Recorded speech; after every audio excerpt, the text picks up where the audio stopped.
twinjiye mu kiganiro kazi ni kazi kuri mikoro ngewe ni P7 hanyuma twerekeje rero Nyabugogo turi muri yanzu y'amashyirahamwe harimo abantu benshi bahakorera akazi gatandukanye bashakisha amafaranga nyine ya buri munsi. Hano rero mu by'ukuri tuhasanze umugabo arambwiye ati inzira ni ndende. Reka rero twumve amateka y'umugabo. Urahura komeye? Ndakomeye ndashima Imana. Ni byiza ko mwadusuye hano mu mashyirahamwe nk'uko ubibona niteje imbere nkora kano kazi ariko byari bikomeye kugira ngo mbashe kugera kuri bino bintu usanganye.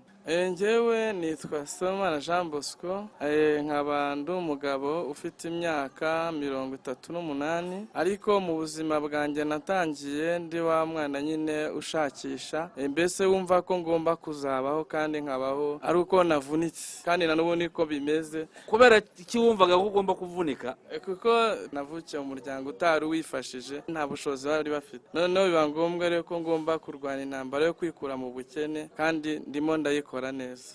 Aha tugere rero kumva iyo ntambara warwanye yo kwikura mu bukene. Ni kimwe wenda n'undi muntu duteza amatwi muri uyu munsi aratekereza nyine kurwanya iyo ntambara yo kwikura mu bukene yo gushakisha ifaranga yo gushabika akabona ifaranga. Watangiye gute wowe? Ubwo narangizaga amashuri narangije garukiye muri Sarayi, narangije wa gatandatu nyina no mashuri asanzwe niga na Sarayi by'imyuga, ariko imyuga nize byari byo gukora ubwubatsi ariko mbona bwubatsi ntazabushobora buvunanye kandi amafaranga yavagamo icyo gihe ari makeya. Kandi watubwiye ko nyine washakaga kubaho uvunitse cyangwa se uvunika ariko ukabona amafaranga ari makeya ku bwubatsi narabukoze nkabo ko hari mu cyaro nkabura abo nubakira. None ndavuga ibi ndabona nize n'ubundi bitazava mureka nshakisha izindi nzira zo kuba nabasha kwibeshaho kuko nabonaga icyaro nari ndimo ku bwubatsi ntabona aho nubakira. Ariko ubwo nabashije gufata ibiti by'iwacu bari bafite mbasha kubitwika nkuramo amakara, noneho maze gukuramo amakara ndayagurisha, noneho mbasha gushinga agakarito nkajya njya mu masoko nkacuruza ku munsi w'amasoko. Nari mfite imyaka nka 16 ubwo ni za 93 97 gutyo. None mu by'ukuri umuntu w'iyo myaka ugatekereza kujya gutwika amakara byo wabikoze gute? No kuvanga ibyo biti byari ibiti byaguguye biri aho ngaho. Papa yambwiye ati wenda wabyasa niba wabishobora ukagurisha imyase noneho ukaba wabikuramo amafaranga. Ariko ubwo naranahingaga ariko guhinga ntago byanzaniraga amafaranga menshi kuko isambu yacu yari ntoya cyane kandi kwatisha urumva nta mafaranga nifite yo kwatisha. Ibyo biti rero narabitemye ndabitwika mbikuramo imifuka 10. Icyo gihe umufuka w'amakara waguraga 1200. Ndawugenda ndayafata mbasha gushinga iyo karito nkajya njya mu masoko nkacuruza ibyo bintu igende n'uruconso cyangwa se twatakataka nkajya mbonamo amafaranga yo kwiyambikamo imyenda nkabasha kubonamo amafaranga. Uretse gato wenda kugera kuri iyo karito utubwiye ko watwitse amakara waruzi uko bayatwika byagenze gute? No kuvuga ngo naratwitse igiti kimwe bwa mbere birapfuba, noneho nashizeho ibisinde mu gitondo nje nsanga byafungutse umuriro wazamutse ari mwinshi mbese bishya igihande kimwe n'amakara. Icyo gihe igiti kimwe cyaramumbiye. Noneho hari ahandi hantu batwikiraga nakoze urugendo shuri njya kubareba uko babigenza bangira inama y'uko umuntu ataryama ngo asinzire, hari amasaha ugeraho ukajya gusura icyokezo nyine ugashyiraho ibindi bisinde ukurikirana icyokezo kugira ngo amakara ataza gupfa. Ubwo ngubwo biba ngombwa ko noneho ikindi giti natemye cyo ntago cyampumbije nk'icyambere. Amakara wayavanye mangahe? Nakuyemo imifuka 10 yose muri ibyo biti bitatu mbasha gukura 12,000. Ibyo 12 rero nibyo nabashije kujya mu Ruhango kuko mvuka mu karere ka Ruhango mu kagari ka Munini.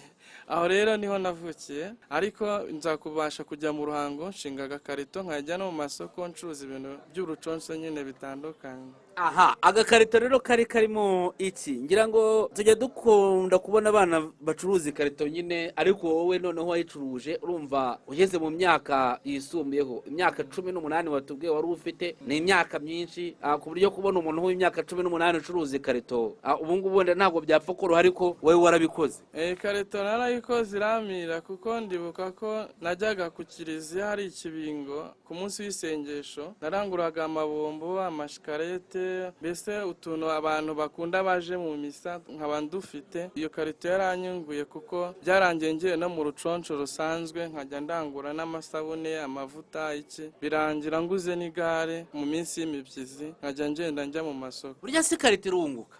Ikarito y'icyo gihe niba ariyo muri iyi minsi simbizi, ariko yaranyunguye, njye nayicuruje ku buryo nayavuyemo na butike. Reka rero tuvane iyo karito mu karito bwayo nyine tugeze kuri butike, mu butike bwayo niba ariko umuntu yavuga inzira iri hagati aho ngaho niyo abantu bakeneye kumva. Ni ukuvanga iyo karito narayikoze, maze kuyikora biba ngombwa yuko igenda yaguka, noneho igisanduku byavuye ku ikarito biba igisanduku. Nacuruzaga ahantu abantu benshi banyura. Ubu harimo amafaranga angahe ku munsi? Nashaka kunguka nka 2, 3, 4 gutyo. Kuri iyo karito irimo bombo, irimo shikarete, irimo n'iki? Nacururizaga muri gare, hariya muri gare ya Ruhango. Noneho mu mibyizi nkaba ndaho hafi ahantu abantu benshi banyura hariya mu Ruhango, ahantu hari icyapa hariya, urabona hano ugeze mu Ruhango mu mujyi mo hagati. Ni ukuvuga ngo kugira ngo nunguke uko nabigenzaga, ikintu cyashiragamo nahitaga nzana ikindi. Icyo numvise abantu bakeneye ntafite nkahita nyishaka nkagishyiramo. Ikarito yanjye yarihuse cyane ku buryo yabaye nini, noneho ntangira no kujya njya mu masoko maho nguriye igare nkajya kuri simbe aho ngaho, nkajya no mu masoko yaremye cyane, kuko isoko iyo ryaremaga niho nagurishaga cyane. Noneho bituma njya no mu masoko nkajya njya za Ntenyo narayiremaga, ngakomeza na hano mu Byimana naho narahazaga, ngakomeza nkagenda ku munsi wa gatatu n'imuhanga narahazaga ku munsi w'isoko.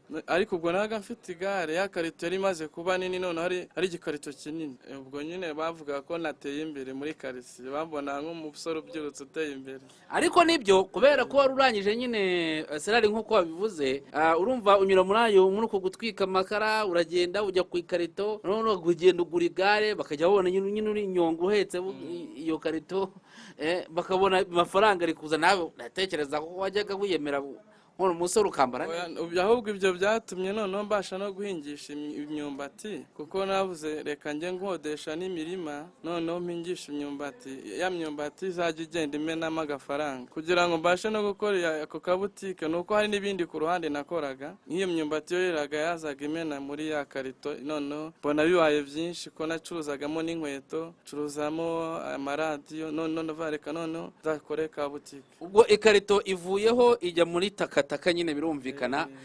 itaragera kuri butike. Kuko nageze ku rwego rwo gucuruza ibintu byuzuye shitingi yose, ku buryo mfite abakozi nahekeshaga amagare nka 3 cyangwa 2, byose ari ayanjye. Nagera mu isoko nkamena ibintu, amasafuriya, indobo, ibiringiti iki. None ndavuga ibintu ubwo bimaze kuba byinshi, reka nzagire gute mfungure umuryango, noneho abo ntangire njye ngurisha. Ubwo wari muri taka ugiye muri butike? Naragakoze ngakora igihe gito cyane. Ariko dusubira inyuma gatoya, hari akantu warutubwiye uti navanaga ku ikarito, ubwo byari bikiri ikarito cyangwa se bikigeze muri taka gutyo, kubera ko urumva ukuntu ubucuruzi bugenda bukora. Urumva wahereye ku ikarito ujya kuri taka ujya muri butike.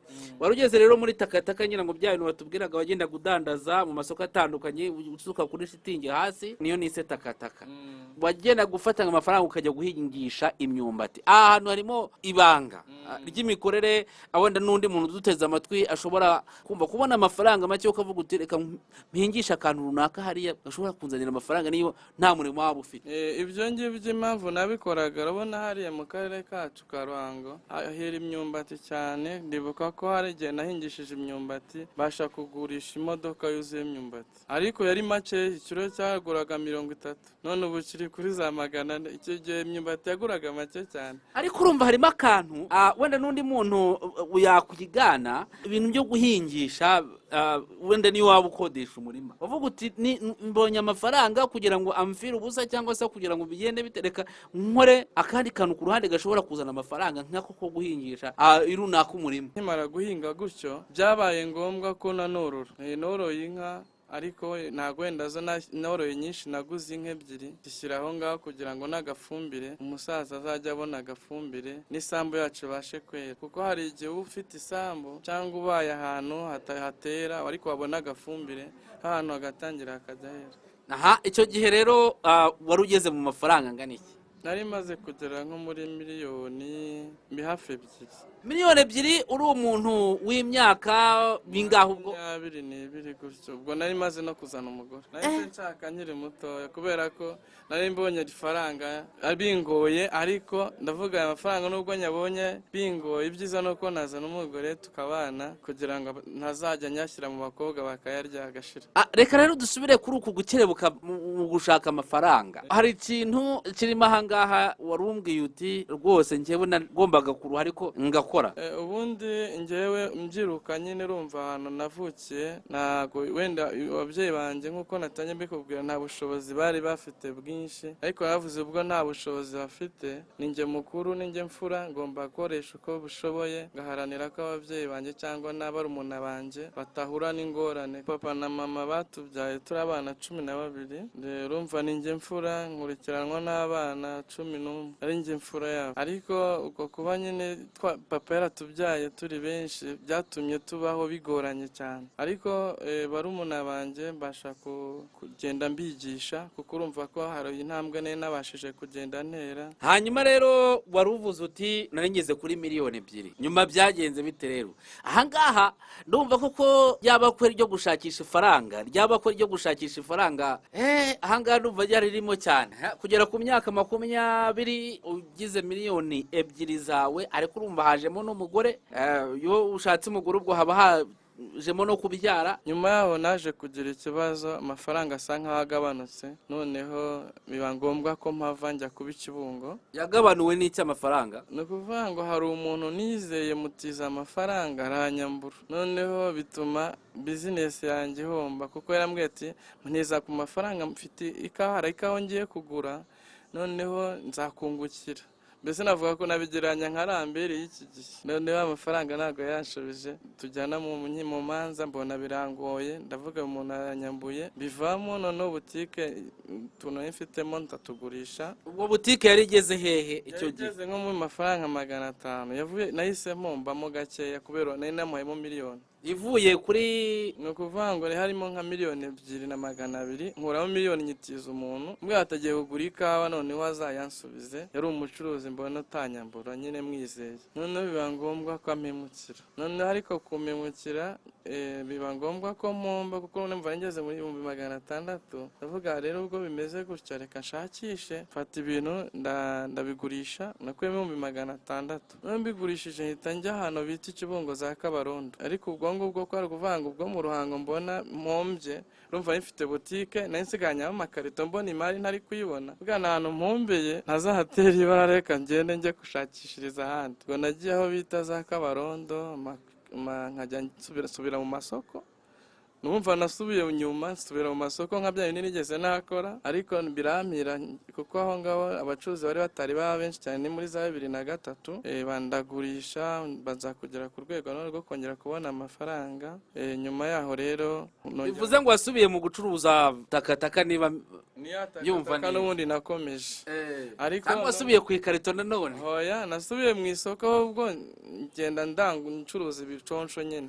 Kugira ngo ibi bintu ni bya bindi abantu bavuga ngo hari igihe umuntu akora yagera ahantu agahomba, bamwe bagacika intege ntakomeze, ariko wowe ndumva warakomeje gutwaza. Ugira ibakwe uravuga uti reka nkomeze, nibakwe ndikomezanye byanze bikunze ryo gushakisha ifaranga. Mbese ubundi ukuntu nari mpombyemo, iyo njya kuguma hamwe nari kubera ko kubyakira byarangoye kuko urumva wari ufite butike yuzuye, abakiriya baza ari benshi, usigiye kubona ubona amakarito gusa kubera icyo gihombo mpuye nacyo. Naravuze rero kugira ngo nze kubyakira wava ahangaha nkajya ahandi hantu batanze nkagenda ngafonda bundi bushyashya. Rero ko kugenda ngafonda byatumye noneho nshyiramo imbaraga, nongera nsubira mu masoko nkajya njya za Kayonza, za Rwamagana, za Kiramuruzi, za Kibungo mu mujyi, za Rusumo. Ayo masoko yose narayarimo kubera ko ubucuruzi nayo bumezemo igihe kandi mufitemo experience. Ko mu buzima bwawe wacuruje mu masoko menshi?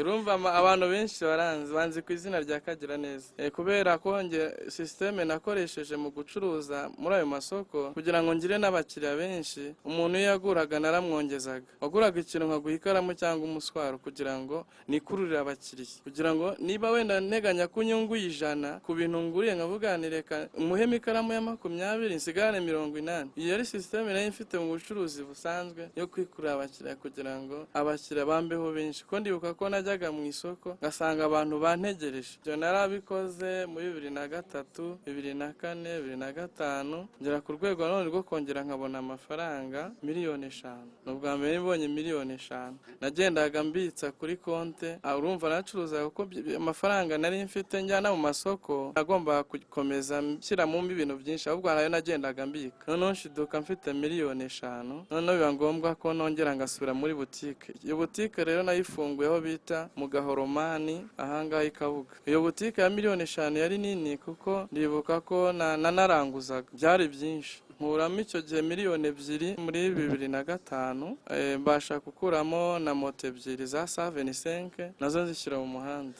Ariko nibyo navuze nyine ngo ufite ibako ryo gushakisha amafaranga.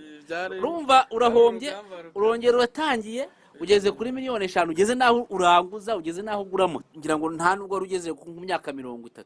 Ntabwo ari hakagezeho ubwo ntekereza 26 7 gutya. Ubwo rero uyo butike narayikoze mu Gahoromani nkuramo miliyoni 2, nguramo moto. Icyo gihe moto yaguraga miliyoni 50 bakayiguha, ubwo shyiraho abashoferi bakajya bazitwara. Noneho nyuma yaho rero ahari akabantuza Kabuga narahavuye, noneho nza kuvuga ngo reka nze gukorera mu mujyi. Ariko se ko wagendaga wimuka cyane? Mbese ubwo nagendaga nshakisha hari amafaranga, kuko nageze hariya Kabarondo mbona biragenze biciyemo, kuko urumva nashyizemo imbaraga zishoboka. Nje hano Kabuga naho mbona birimo biragenda, ariko kubera ko nazaga kurangura hano Mateus no mu mujyi, nkavuga aya mafaranga mpora nkodesha imodoka intwarira ibintu, ubundi wakegera umujyi neza nkacururiza hafi y'ahantu nzajya ndangurira bitangoye. Nza kwimuka rero nza gukorera ahantu bita Kuryanyuma hano Nyamirambo rero narakoreye mfite n'izo moto. Nyuma yaho umusogokuru wanjye hasaje nyine arwaye agiye gusaza, aza kumpamagara ambwira ati mwana wanjye rero ibintu, kuko yaravuraga ati ibintu byo kuvura unarabikwigisha ukiri umwana, ko najyaga njya kumwahirira imiti nkaza nkayisekura, yaba adahari nkayiha abantu kandi bakakira bakaza no kumushimira. None arambwira ati rero ibi bintu ndashaka uzabikora kandi ukajya ufasha abantu ukabavura, kuko hari byinshi nagiye nkwereka. Ubwo urumva nari mfite ka butike aho Kuryanyuma. Nyuma yaho n'izo moto nari nzifite, ariko ndavuga iyi butike hano ndabona amafaranga ndi gukodesha inzu no gukodesha yo kubamo, reka mbese nk'ubigabanya ne kubishyiramo imbaraga cyane, madamu bari ubigumamo nanjye nigire mu kuvura. Ahangaha hari ikibazo ntagiye kwibaza. Utangiye kuvuga ngo ujye mu kuvura usigemo madamu mu bucuruzi, birumvikana n'umugore wawe yari ibaye ibiri, ariko guhitamo akazi, turi mu kiganiro kazi ni kazi ahangaha. Guhitamo akazi ugiye gukora ibintu n'ubwa mbere ugiye kubitangira, wenda wabonaga hari ubikora, ariko wari ufite ibyo ukora bitangiye kuguha miliyoni menshi, kubivamo rero ukajya mu bindi. Urumva n'ubundi bumenyi nari mbitse, kandi isoko yanyeretse yuko ushobora kumbyarira umusaruro. Navuze ni ubwo muze yabikoraga gutya, mbashije gukora ingendo shuri nabidevelopa, nkabasha kubikora neza bitandukanye nuko muze yabikoraga. Ngewe ikibazo ntabwo ngifite aho ngaho, ikibazo ngifite ugiye kwirirwa wiruka imisozi ushakisha iyo miti uhigamo amafaranga, kandi uri ufite butike ikwinjiriza amafaranga, yarigeze kuri ahangaha ubwo ngubu. Ngeze na kuko urumva hagiyemo ibyo byo gukodesha nuko kugura moto. Ariko n'ahandi warakodeshaga za Kabuga na Kabarondo arahenze atandukanye n'ayiri. Icyo gihe navuye mu nzu y'ibihumbi 30 nakodeshaga, ngeze nabaye mu nzu y'ibihumbi 100. Urumva yuko nari natangiye kuba umusirimu. Icyo gihe rero gukodesha inzu yo kubamo niyo gukoreramo, sibyo ko moto nazo zinjizaga. Ariko navuze reka ibi bintu mbikore, ndavuga bizagira akamaro. Ubwo rero biba ngombwa ko mbishyiramo imbaraga. Uvuye muri butike rero ugiye kwirirwa wiruka amashyamba n'imisozi. Narabikoze kuko byari binakomeye kubona imiti, bitangira kano kazi ko kuvura, kubona imiti byari bigoye, ariko ubu navuga ko bitakimeze nka mbere. Ubundi bino bintu tuzi ko bibamo abantu b'abasaza nyine n'abakecuru nk'uko ariko wowe urumva wari umaze kugira miliyoni, abantu bagiye kubona ugiye kwiruka imisozi n'amashyamba, kandi uri umuntu mu by'ukuri urumva uri umuntu mutoya, nta twabonye ko wari utagereza ku myaka 30. Uvanga abacuruzi abari banzi benshi byarabatunguye kumbona mu buvuzi bwa Kinyarwanda, ariko kuko nayo mbikoze mbikunze kandi mbona ari ibintu bishobora kunteza imbere narabikoze kuko navuga ko nta kazi k'umunyagara burya kabaho. Aka ni akazi mu kandi kazi, ni umwuga nk'iyindi kuko nabikoze mbikunze mbasha kubidevelopa kuko urumva muzehe wanjye we yatangaga amafu, noneho ndavuga niba umuntu ashobora gufundikira ji cyangwa se fanta cyangwa n'ikindi kintu akakifundikira kikamara igihe kitabwaze kidapfuye, ni ubuhe bumenyi bakoresha. Basha gukora ingendo shuri, nabashije kujya i Bugande, nagiye aho bita Arua Pakwaci, niho nabashije kwiga gutunganya imiti cyangwa se kuyitegura ku buryo ushobora kuyikonserva ikaba yamara igihe idapfuye itagaze. Ayo nama yari yo gushakisha ifaranga urimo. Ubwo yari tekinike yari ije mu buvuzi bwa Kinyarwanda kuko nta yari ihari. Birumvikana washakaga nyine nizanzira nyine watubwiye ngo namarembo azana amafaranga. Ubwo nawe nibyo wari urimo. Je naratinyutse ubuvuzi gakondo ndabukora. Ugiye muri ibyo bintu byo kwirirwa wiruka imisozi n'amashyamba n'ibiki kandi uri ufite ikintu kikuzanira amafaranga kandi twongeyeho uri umuntu mutoya. Abantu benshi wenda ntago bavugize ngo wenda niko nyine nabishatse, ariko ndibuka ko njya mu mayegisipo natangiranye na PSF urugaga rw'abikorera 2007 bashije kujya mu mamurikagurisha atandukanye mu turere, haba mu majyepfo, mu majyaruguru, iburasirazuba na hano mu mujyi wa Kigali, ino egisipo y'Igikondo. Iyo egisipo nagiye nyitabira njyanye imiti iteguye idevelopye iri ku rwego rwiza, atari ya miti ugenda ngo usekure unywe mwinshi bakugiraho ingaruka. Umuti ufite doze, ufite igipimo ukoresha, atari bya byo kugotomera ngo uranywe igikombe cyangwa ngo baguhe injerekani. Amafaranga se koko barayabonye kubera ko ikiganiro kazi ni kazi. Tunyura muri aka kazi nyine abantu bareba bakabona kaciritse nta nicyo gashobora kumarira, ariko tukagusha ku ifaranga. Urumva wari mu mayeri yo gushaka irembo ryasa n'ifaranga yongera kuri bwa bucuruzi. No vanga amafaranga mu buvuzi navuga ko nayabonye. Bibuka ko nabashije kugira imodoka nkuye muri iyi miti. Nagize imodoka zigera muri 3 nkuye muri iyi miti. Izo modoka 3 urumva hari miliyoni najyaga gushakiramo imiti, ajya kwishaka iyo za Nyungwe ahantu hatandukanye. Zaturutse uko kwa amashyamba kurukira imisozi ushakisha imiti kaza ukagurira, cyangwa se wenda no kuri ya mafaranga yo kuri butike umugore yakoreragamo. Yari ibyo yamfashijemo mu kubaka, nabashije kubaka. Urumva madamu yarakoraga nanjye ngakora, tubasha kwikura mu bukode turubaka, ariko imiti nayo yagize muri kugira ngo mbashe kwikura mu bukode. Urubyiruko babasha gufata ayo mafaranga, harimo abayapfusha ubusa, ntabwo ari bose. Iyo yabonye ubasha kuguramo akantu kakabika, niba ari agasambu se, niba ari ikibanza se, cyangwa se niba ari akandi undi murimo, ntukore ikintu kimwe. Ubu nubwo Musanze ariko n'ubuhinzi n'ubundi ntabwo naburetse, ndacyahinga n'ubundi kuko nabonye ibanga ryo guhinga, ntabwo nabivuye. Ubu ndenda kweza amashu na za karoti, ubu ninjiye mu noneho mu bucuruzi binjiza amafaranga. Erega njyewe nakubwiye nti urumwe mu bantu bafite ibakwe ryo gushakisha amafaranga. Byo bako rero numva ko abantu benshi bagiye badacika intege. Ubundi ikigorana burya mu buzima nuko hari igihe umuntu akora ikintu agahomba agacika intege. Wenda n'urugero nk'urubyiruko ushobora kurangiza kwiga ukabura akazi, aho kugira ngo ujye aho wihebe urunsi bikuviremo n'ihungabana. Ibyiza no gushakisha ukavuga ati ubundi ubu ikintu muri karitsiye nakora gishobora kwinjiza amafaranga ni iki, ukareba icyo ufonda kandi udashoye amafaranga menshi bigakunda. Erega ikibazo aravuga ati mpere hehe. Urabona ibintu by'ibigendanye n'imyuga, ibi kazi ni kazi murimo, iri ni ishuri muba muri kugenda muhura n'abantu babashije kugira aho bivana naho bigeze. Iri ni ishuri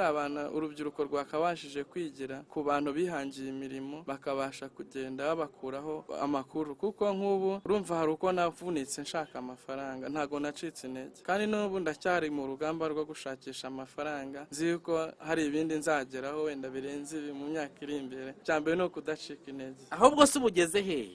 Ubu icyo nakoze nabashije kubaka iyo nzu, iri mu gaciro kageze nko muri miliyoni 20.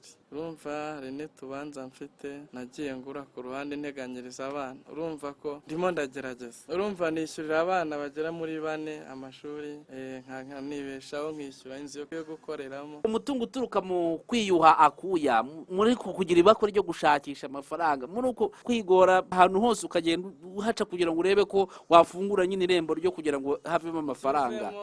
Amasambu naguze n'ibyo bibanza bishobora kujya mu gaciro ka miliyoni 50. Miliyoni 50 yamvugo tujya tuvuga tuti umuntu yabaza amamiliyoni, mu by'ukuri wayikuvugaho ntiyababeshya ahangaha. Navuga ko nashyizemo imbaraga kugira ngo wenda ntago nari nageraho nshaka, ariko hari aho nikuye, hari naho ndi kwerekeza. Ikindi ni uko ubundi mfite indi ntambwe ndimo mazemo imyaka igera muri 5 igendanye n'umuziki wa kinyarwanda cyangwa se umuziki ndimo ndakora injyana, ariko ubutumwa ndi gukora mu ndirimbo ni ubwigisha abantu gukora, kubasha kwihangira imirimo, kudacika intege, mbese bwa buzima nagiye nyuramo, rya shuri nagiye nyuramo. Ubu ndimo ndagerageza kubihimbamo indirimbo, nabisohoramo indirimbo ifite message.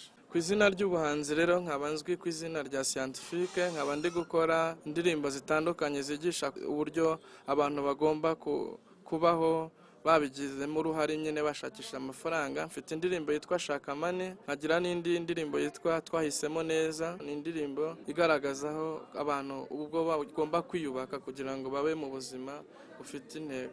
Ubwo iri ni irembo naryo rishobora kukwinjiriza amafaranga uri gufungura. Nakuvanga indirimbo iravuga ngo njyewe nawe twahisemo neza kuba umusingi w'iterambere, imibereho myiza tuyiharanire tuzamurane, twese banyarwanda twiyubakira imijyi yacu, twita ku byo dukora, dusigasire ubukungu bw'igihugu cyacu.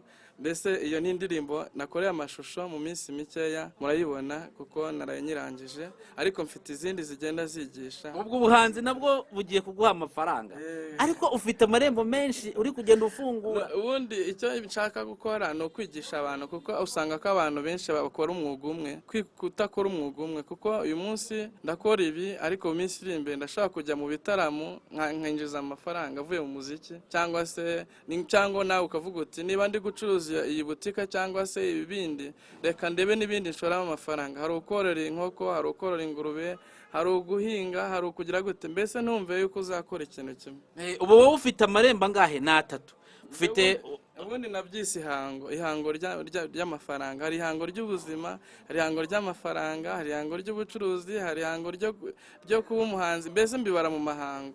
Rero hari ihango ryinjiza amafaranga hose, nge ngomba gusembingamo, nkashyiramo imbaraga nkagera. Nicyo twita tuti kazi ni kazi, aho ubona ihango nyine rishobora kuzana amafaranga, nta kundi ugomba kuhajya. Ntago buriya butunzi ntago buzava mu ijuru ngo bumanuke ubone, uzabiharanira kugira ngo bigereho. Numva wowe uri umuntu ufite ibakwe mu gushakisha amafaranga, mu gufungura nyine ya marembo azana amafaranga nk'uko twabibonye. Hari abantu benshi baba bateze amatwi iki kiganiro bakavuga bati uwo muntu muganire, turumva yadufasha, turumva yaduha inama, bakifuza ko mubaha nimero za telefone. Reka tugusabe uzibahe nta kibazo. Navuga ko ari 07 83 35 32 9 cyangwa 07 2 82 35 32 9. Abantu bahindura ubuzima kandi babigizemo uruhare kugira ngo babashe kugera aho bagera. Arakoze cyane, ati abantu bahindura ubuzima babigizemo uruhare kugira ngo babashe kugera aho bagera. Tubonye inzira ndende mu by'ukuri yaciyemo mu gushakisha amafaranga, ngira ngo ntabwo ndi buyisuremo yose, ariko mvuzemo muri makeya. Yavukiye mu muryango ukennye nk'uko yabikubwiye, hanyuma rero maze kwigera ejuru agira ibakwe ryo gushakisha ifaranga. Aravuga ati reka nshakisha ukuntu nakwivana mu bukene. Yahereye rero ku biti by'iwabo, twikama amakara arayagurisha, abonamo amafaranga yo gutangiza ikarito. Rero yaje kugera ku cyo bita takataka iza kubyara butike yakubwira ukuntu yacuruje, agira amafaranga menshi, iza guhomba. Tangira nanone ubundi bucuruzi, hera muri takataka nanone ayikoreraga Ikibungo. Takataka irazamuka, yakubwiye ukuntu yagize amamiliyoni menshi, yaza gukorera Ikabuga, aza muri uyu mujyi wa Kigali, hose amaze kugira amamiliyoni. Hanyuma rero aravuga ati reka ibi byo gucuruza mbisigira umugore, hanyuma njye mu byo kuvura kanka imisozi ndetse n'ibinani, agenda ashakisha imiti. Umvise ko yageze ku mitungo iri muri miliyoni zisaga 50. Aravuga ati rero ibanga ryo gushakisha ifaranga nta nta gucika intege kandi ugomba kugira ubuzima bugira intego ahaba ifaranga hose ukaba wajyayo. Tubonye ko uyu nguyu ari umwe mu bantu bafite ibakwe ryo gushakisha ifaranga cyangwa se morali yo gushakisha ifaranga, kabiri aho ngakavuga ati irembo rizana ifaranga ndaricamo byanze bukunze niyo abantu banseka ariko ngire icyo nzana mbare amamiliyoni. Nawe rero byagukundira ngira ngo nicyo asorejeho avuga ati hindura ubuzima, shakisha maze ubone uko nyine ukira kandi birashoboka. Kirero cyari ikiganiro Kazi ni Kazi. Iyi ni Radio Rwanda ukomeje gutega amatwi, njyewe ndi P7 ano Nyabugogo ku mashyirahamwe ahasigaye reka